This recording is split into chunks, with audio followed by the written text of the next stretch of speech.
So picture this. After years and years of hard work, you just bought the $20 million mansion of your dreams. With 12 zones of HVAC, 2 elevators, and a garden that rivals Versailles, what do you do next? Our guest today is Josh Wiener from Silver Lining Interiors. Josh started Silver Lining back in 1987 and builds apartments and townhouses with project cost as much as $100 million. Josh, welcome to Managing Manhattan. Thank you. Nice to be here with you. It's so great to have you. We do a lot of management of your projects and other people's projects. And I have to say, as many complaints as I hear from others about, oh, this guy botched this or this guy botched that, I never hear that about your jobs. Oh, that's so nice. And it's a huge testament to the kind of work that you do, because everybody, as you know, we're New Yorkers. Everybody wants to complain about everything, but to never hear your name attached to, the grief and the stress and the overruns that some other contractors caused. That's so nice. Kudos to you, because that's something that we very rarely get to hear. So Josh, tell us, how did you get started in the business? My dad and mom were teachers, and my father bought a brownstone on the Upper West Side of Manhattan for, I think, $23,000. It was on 91st Street between Columbus and Amsterdam. Wow. And he had no money to fix it up, so he borrowed money from my grandfather and puddled together whatever he could, and this is $23,000. It's like, so, and we had tenants upstairs. So soon as my dad bought the townhouse, he was working on it himself. And then as soon as I got to about 6 or 7 years old, I used to help him out, and I helped him straight up the whole time. And the tenants would move out upstairs, and we'd renovate that apartment to get more rent. And so I was living in plaster dust, basically. My dad was always working in the house. So then I got into Vassar College, which was exciting, and my parents said it's too expensive. So I was like, I have to go there. It's an all-girls school. And so I told them I'd help pay. So I said, I'll give you, several $1,000s a year for school. I think school was like $9,000 at the time. So $9,000? Different time, yeah. Wow. Maybe they had some financial aid. But I said, you can cut me off completely, no money. I'll give you $2,000 a year per school. And I started the company really like officially then, not as Silver Lining. It was just my name, but I literally put lampposts, call for a painter, call for a plasterman. And I would use and call for like carpentry, and I'd go out and look at jobs. And then I used people from Calhoun School where I went, and I used people from Vassar as like, $10 an hour laborers to do work with me. So it started really very naturally. 1 guy, 2 guys, 6 guys. And then every Christmas, every holiday, I would do an apartment. And the summers, I'd usually work, June, July, like mid-August, I'd go out and spend time with friends. So that's it. Once you graduate with a BA from a really good school, that and a token will get you on the subway. So I was a psych drama major. I didn't want to be a psychologist, and I didn't want to be an actor out of college, because it's like a whole other ballywag. And so there I was, starting a construction company. First a painting company, then a construction company. That's an amazing story, though, because you hear so much today with all these new businesses, and somebody plowed, millions and millions of dollars into it. And it was, guys in suits throwing something at the wall and saying, oh, I have a great idea, and borrowing money from people. So to get to do it the old-fashioned way, where it was you rolling up your sleeves, getting your college buddies, buying them a 6-pack of beer and paying them $10 an hour. I got the opportunity to recently visit your office, and it's quite an operation. Oh, thank you. Yeah, it's brand new. And I signed a 15-year lease, and I'm 60, so I'm being optimistic. I think you'll make it. I think I'll be fine. And I think it's a great office, lots of light. You saw it. It's a real, it's a crowning excitement, achievement. Really great. It's a happy space in a great neighborhood and a beautiful view, and I'm sure you'll sign an extension after that 15 years. So I know you built apartments for people like Tom Cruise, Julia Roberts, Sigourney Weaver. What's it like to operate at the top of the market? I mean, I know, as when I do turnovers for apartments and we've got to do a $3,000 paint job, it's not as stressful as when you've got some big name attached to the project. They're spending tens of millions of dollars. Like, how do you feel when you start the project? Like, are you stressed? No, I mean, not anymore. I think that celebrities have been wonderful to work with, because they've all been very normal and really kind and very easy to deal with. It's exciting to work for a celebrity because you can drop the name. Because with hedge fund guys and stuff, there's so many hedge funds and there's so many private equity firms. So when you get one of those jobs, it's like, okay, you're doing Mr. Schwartz's place, so what? Right. Nobody knows who they are. Yeah. They're just an anonymous financial guy, and that's it. And the Julia Roberts thing was funny because I had just gotten engaged to my wife, and then I met Julia, and I came home and I just couldn't stop smiling. And my wife said, "What's up?" And I said, "I met Julia Roberts today." And she said, "Are you in love with her?" And I go, "Honey, you're marrying the wrong guy if I'm not in love with Julia Roberts. Like, she's unbelievable. She's so nice and she's so pretty." And she luckily, knowing I've been married 33 years, but my wife was like, you'll get over it, So she had a good attitude towards it. But so it's fun. It's fun because you get to see what makes somebody, like, their inner self, like, shines. You see why they're famous in a weird way. Like, you see it, like, you suddenly, that's why that person's famous. They have a certain kind of energy, a certain kind of, there's a thrilling aspect to them. So that's really fun. Right, like an aura and an energy. No, that they would do. be... Like I did a job for Kate Winslet many years ago, and she's super quiet and very peaceful. I never really interacted with her. And at the very end of the job, she came up to me and she said, "I just want to say you did a great job." And I looked into her blue eyes, and they're like stunning. Like, and I was like, "Oh my God, like that's it. That's why she's so compelling as a film actress or whatever, maybe theater too." But so it's fun. It's exciting to do those jobs. It's like fun to tell people over a dinner party that you did it. But I don't get nervous about the job itself. No, I don't get more nervous. Understood. And so your biggest build out so far to date has been $100 million for a single apartment. What is somebody... Those are astronomical price points. I mean, I grew up in Atlanta, Georgia. You can buy the entire subdivision for $100 million. Like, there's a lot of places. What happens in that kind of job? Well, those jobs are multiple stories, very, very tight time frames, very complicated builds, exterior area, interior area. So they're complicated in a lot of ways. You're buying a lot of cabinetry from Europe. You're working with all the best craftspeople. So, you have a lot of components coming together at the same time. And we did that job in 34 months. So wow, that's a really accelerated schedule. So you're hoisting a lot of stuff up the building. So, it's not that the finishes are like, well, that's not true. Every finish is amazing on the job. There's multiple guest rooms, things like that. So it's super high end because there's no place that they're cost cutting. They're really kind of doing it all, and it's exciting. That's really fun. And we had a major structural component there because we had to cut the roof away and bring down a garden into the space, and so there was a major structural element to that job. And that was in the city, correct? That job, yeah. And the city's always notoriously hard to work in because you've getting permits, and they're so restrictive about when you can operate. So 30, that time frame is really impressive. Yeah. What do you think the most outlandish thing someone's ever asked you to do was? We're talking about in construction. Right? In construction. A new client comes and they said, "Look, I have a limited budget. I just want..." The most exciting thing was putting in a 3-story stainless steel slide. So this client is an amazing guy, and he's very inspired. And David Hodson was the architect, and so there was a 3-story slide that traveled from the pinnacle of the building. From like 22, it traveled all the way down, stainless steel, all the way to the portal at the living room. So that was super exciting and very different. And we had that slide made in Germany and brought over and welded in place and polished. We've done swimming pools and basements. We've gone down 2 floors in a townhouse. We've put major things up on the roof, major structural things. So those are all really challenging. I guess they're not as outlandish as a slide. The slide was pretty outlandish. If you want outlandish, that was pretty outlandish. Those had to be like the most popular kids in school. Like everybody was probably begging to come, and if they had kids to come and ride the slide, that would be definitely make you incredibly popular. Yeah.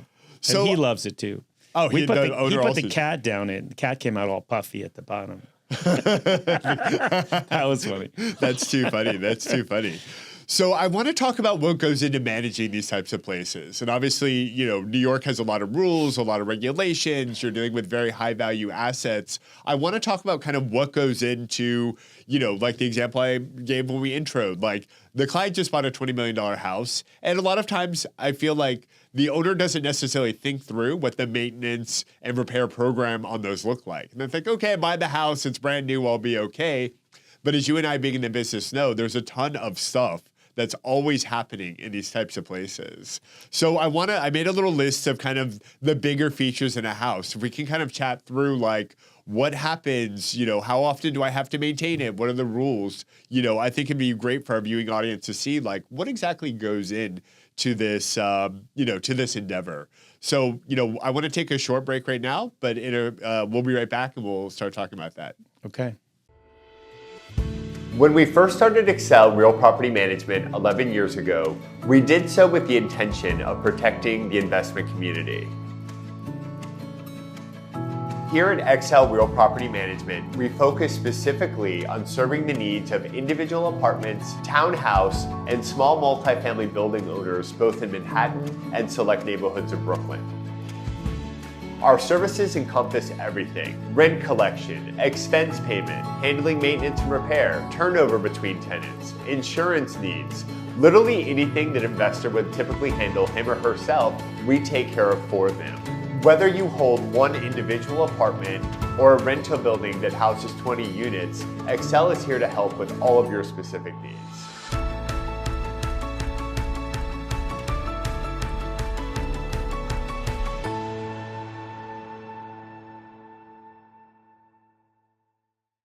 Investors, this is your moment. I'm Scott Nadler with Cross Country Mortgage, and whether you're starting out or growing your empire, I've got the loan solutions to make your next move a success. Let's talk today. All right, great. So we're back with Josh Wiener from Silver Lining, and we're going to go over everything that's required to maintain a townhouse or even apartment. We have lots of very, intricate apartments that require service as well. But let's use our basis, for example, as a townhouse. So let's say I have an elevator in my house. Like, what goes into maintaining that? How frequently do I have to test it? What are the kind of basic, rules around that? Well, some of the things are maintenance or code issues, and some of them are elective. You have to have your elevator inspected once a year. That's New York City code. So that's going to be an inspection of the cables or the hydraulic system. It's going to be an inspector coming through, checking that the floor levels are right, the safety aspects. So that's a given. You have to do that. Okay. And then how frequently, because there's a lot of misinformation out there. Should I be testing it outside of the, 1 year test and then the 5-year load test you have to do? How often should a technician be looking at it? Some people say quarterly, some people say monthly. What do you suggest for this type of stuff? A lot of your questions about maintenance have to do with usage. Okay. So it depends. Like if you're using the elevator constantly, you should have somebody look at it every 6 months. If you're like a lot of people with apartments or townhouses in New York, they're not here all the time. So it's a usage question, right? So I really have not tested elevators more than once a year. All the elevators I've put in, like you said about our jobs, I guess I use the right guy or whatever, but I have not had maintenance issues. So once a year has been fine. Great. But if you have a very high usage elevator and there's always activity, you'd probably want to obviously bump that up, and then your tolerance for, it's a very expensive piece of equipment, and how best you want to safeguard that. Yeah, I mean, I'm the co-president of my building, and that's a 132-unit building, and that elevator is constantly being tested, because people are doing all kinds of stuff in it. But most of the townhouse elevators are small residential elevators. You're not loading a lot of stuff into it. It's used not that often, to be honest, and so usually we're fine with once a year. Great. And what about HVAC? That's always a hot point of discussion. Am I maintaining it quarterly? Am I doing it every 6 months, once a year? Like, what do you think is a good 100%, I think it's a good idea to maintain quarterly. Quarterly. Again, it depends on usage, but quarterly is a really good idea. Change the filters, have the units checked.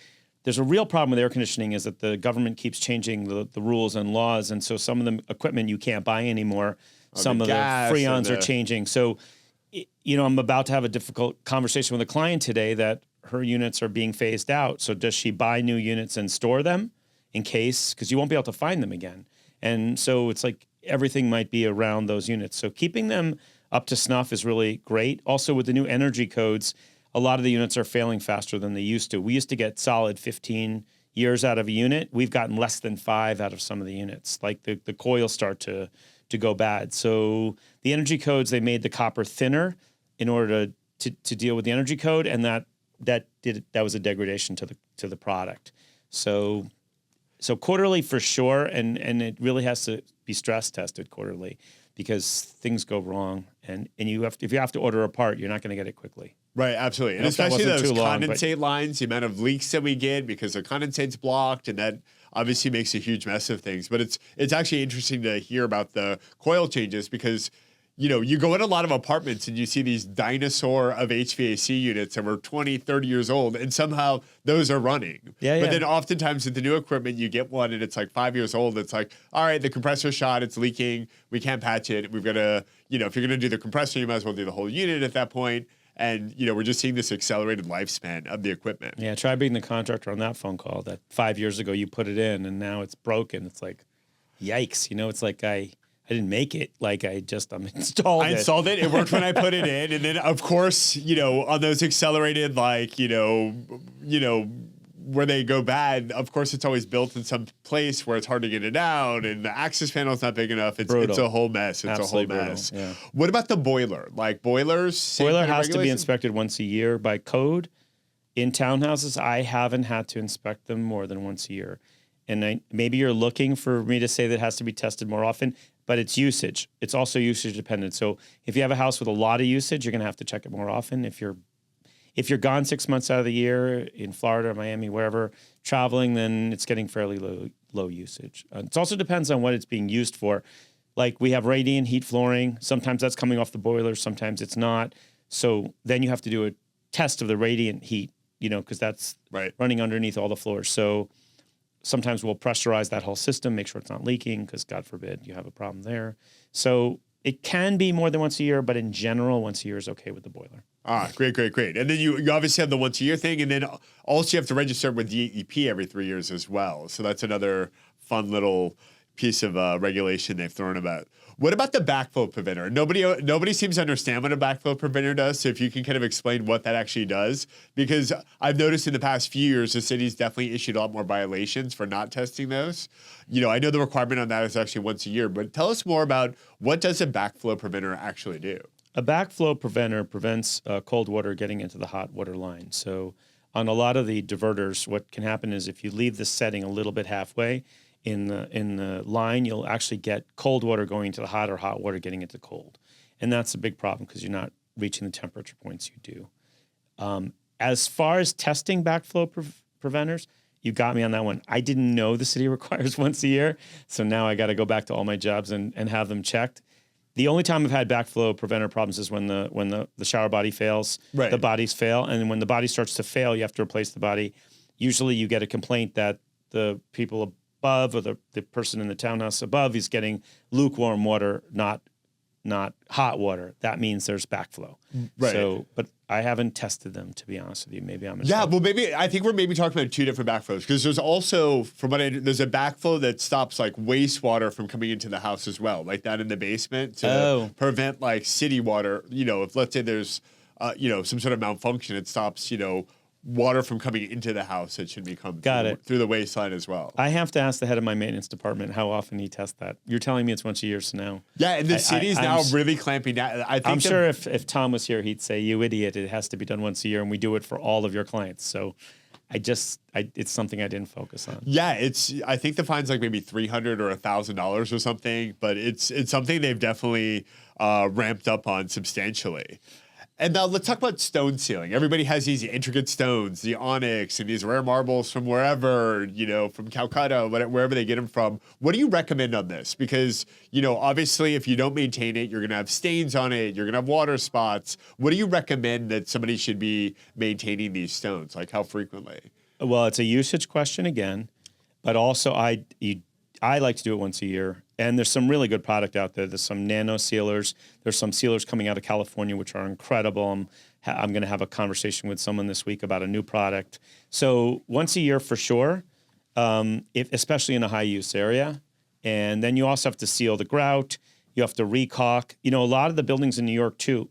I know you wanted me to stick to townhouses. No, but buildings some as well. Some of the big buildings sway a lot. They move. And so some of them sway up to 6 inches. And so the grout joints can get all whacked out. So you have to then recaulk those grout joints because they're actually they're actually, the building's moving and that's causing the grout to crack out.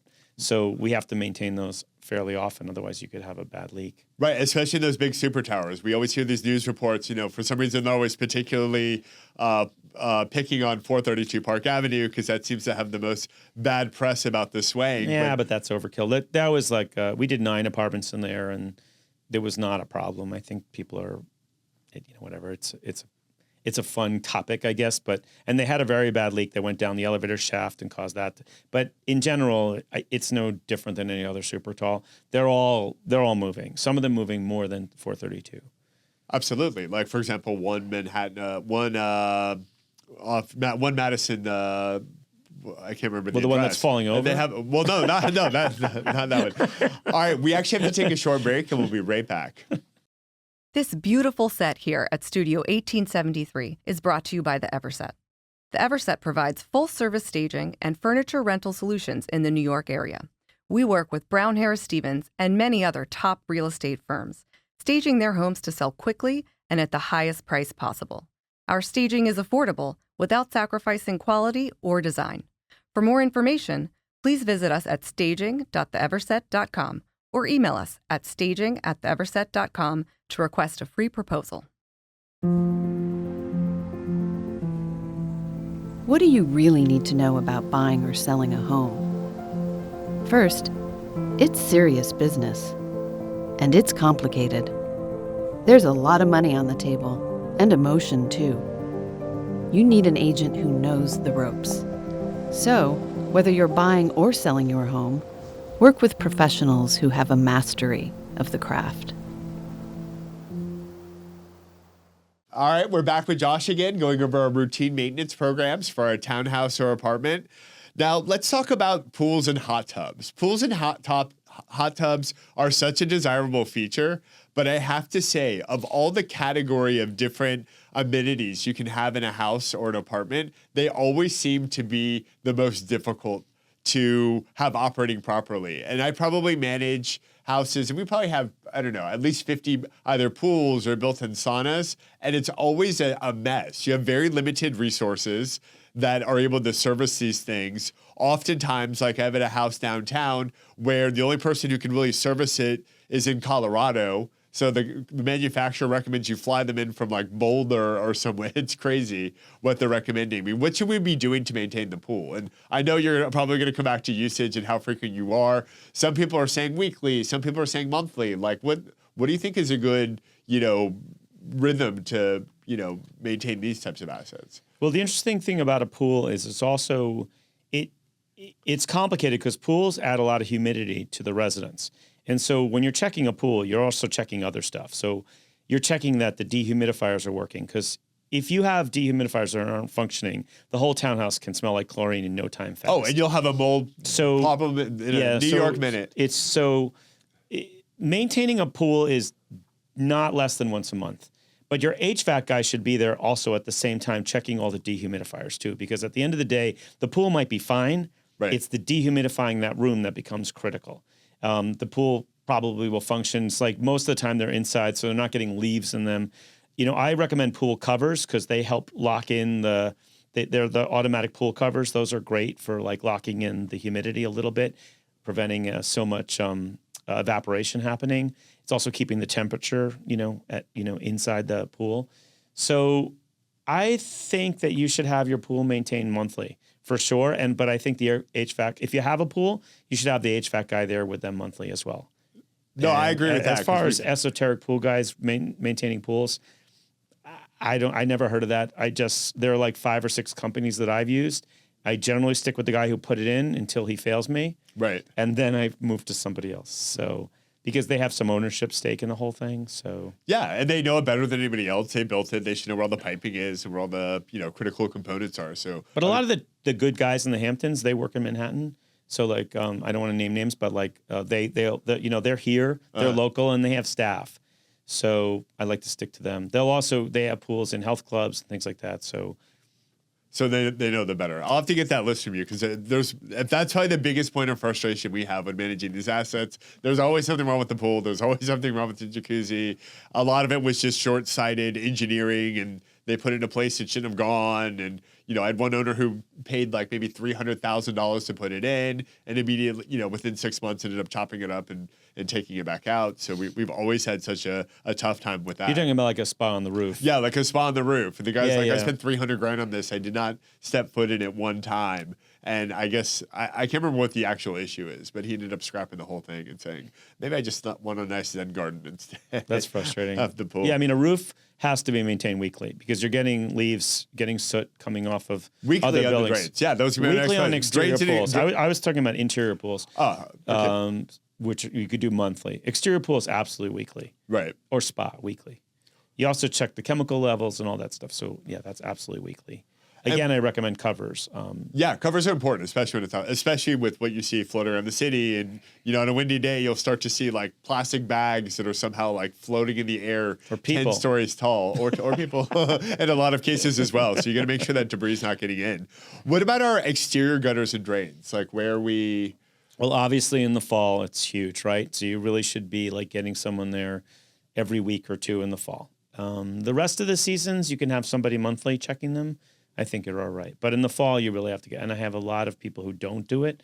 And then we have all sorts of problems where it backs up over the drain and onto the roof membrane, blah, blah, blah, pouring down the side of the building. So, or within the house. I mean, that's probably, every time it rains, you always start to see who was maintaining and who not maintaining because all of a sudden it backed up and the roof wasn't tight. And all of a sudden that rainwater is, trickling down your primary bedroom. yeah, I mean, you're wall. probably seeing more of that than I do because I do maintenance only on the houses that I've built. Right. And so I mostly have, Simplast 30-year roof membranes. And so, I've been doing it for 38 years, but I haven't had too many roofs, knock wood.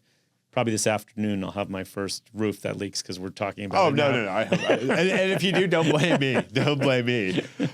All right, great. Well, what else should somebody know before they buy a townhouse or an apartment like this? And there's a lot of, things you have to keep in mind. What else, as somebody who builds this thing, who sees other people's work, who knows the importance of good quality craftsmanship, like what advice can you give somebody who's in the market today looking for a townhouse? So I grew up in a townhouse and I was working on it all the time. I think that a really good inspection is a good idea. I think you should always bring a good GC with you to look at the house too. The problem with houses, townhouses, is that sometimes things look a little better than they are underneath the hood, whereas you don't usually experience that in an apartment. So usually it's a concrete situation in a building, but you have joists in an old building. The joists could be waterlogged. You could have issues. I did something on Sutton Square once, and we found termites. We ended up having to do all new structural work for the whole house. So, I don't know how the inspector missed the termites, but he didn't poke around, and that's like kind of close to the water over there on Sutton Square. So, townhouses are an amazing way to live in New York because I grew up in townhouse. I loved it. I heard birds singing when I woke up in the morning, but you have more maintenance that you have to do on them. And when you're buying them, you have to do a lot of due diligence and look under the hood. And you should try to get building records for as long back as you can. Absolutely. No, that's sage advice. I mean, inspections are key. Apartments are a little less risky because most of the critical equipment's in the basement and not part of the apartment. It belongs to, the condo or co-op buildings. But definitely inspect the townhouse, check it out, make sure the structure is good before you purchase. So it's great advice. Yeah, and if you bring a general contractor like Silver Lining to the job, I usually bring my plumber, my structural guy. So I have them because they know their trade better than I do, and I have them check things also. So I like them to look at what they need to look at. I just don't want to have a client buy a townhouse and then I have to tell them later, like, oh my God, like it's a disaster. So we try to poke under the hood. No, that's great. That's great advice. Great advice. Well, Josh, thank you so much. This has been super informative. And again, this is Josh Wiener with Silver Lining Interiors. Look them up if you're considering doing a major renovation. Thank you. Thanks so much. Great to be here. Thank you.